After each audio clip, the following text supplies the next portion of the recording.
Hai dan Assalamualaikum. Nama saya Nur Zarida binti Mak Nordin, nombor matrik C22A0519. Ingin membentangkan hasil keseluruhan tugasan yang telah berjaya dilaksanakan sepanjang pembelajaran bagi subjek ini, iaitu Asas Multimedia dan Teknologi Web. Subjek ini terdapat 4 jenis penilaian walau bagaimanapun. Di dalam penghasilan video ini hanya menggunakan 3 tugasan, iaitu penilaian kedua, penilaian ketiga dan yang terakhir penilaian keempat. Hal ini dikatakan demikian kerana penilaian pertama merupakan kuis. Pertama sekali, penilaian kedua terdapat 5 cabang kecil perlu dilakukan. Cabang kecil yang pertama perlu dilaksanakan iaitu di mana perlu menghasilkan rekaan tipografi.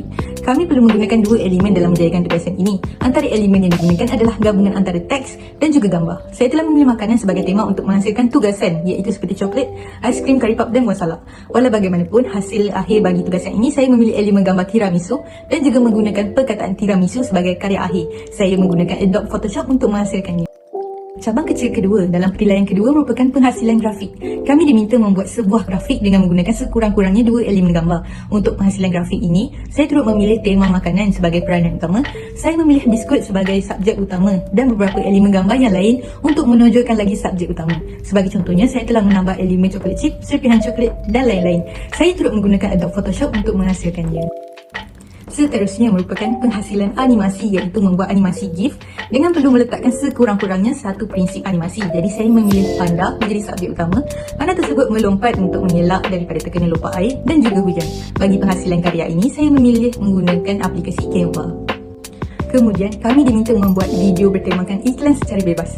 Elemen yang perlu ada di dalam penghasilan video ini adalah audio, teks, animasi dan juga image. Oleh itu, saya telah memilih buah Sunmelon sebagai subjek utama.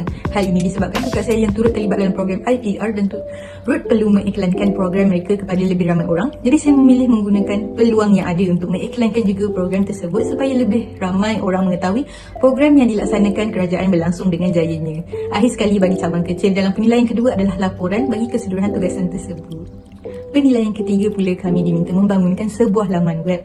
Saya memilih tema floral dan juga menerapkan konsep minimalis dalam melaksanakan laman web ini. Secara umumnya, saya telah membuat 5 halaman, iaitu terdiri daripada home, iaitu isi kandungan.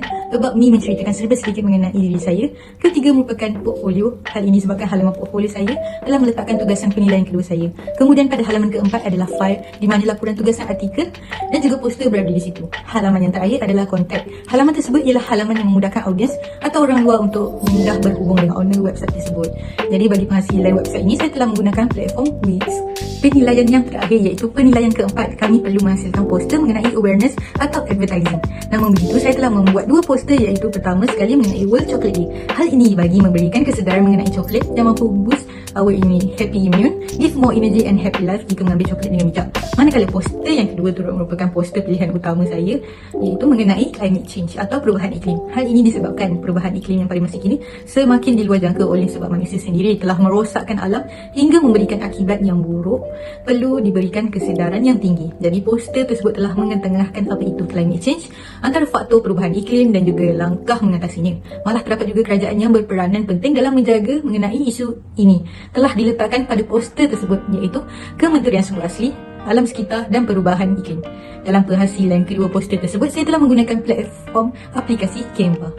Jadi berikut adalah antara tugasan yang perlu kami laksanakan secara individu telah berjaya kami siapkan sepanjang subjek Asas Multimedia dan Teknologi Web ini berlangsung pada tahun 2023-2024 ini. Sekian daripada saya. Terima kasih.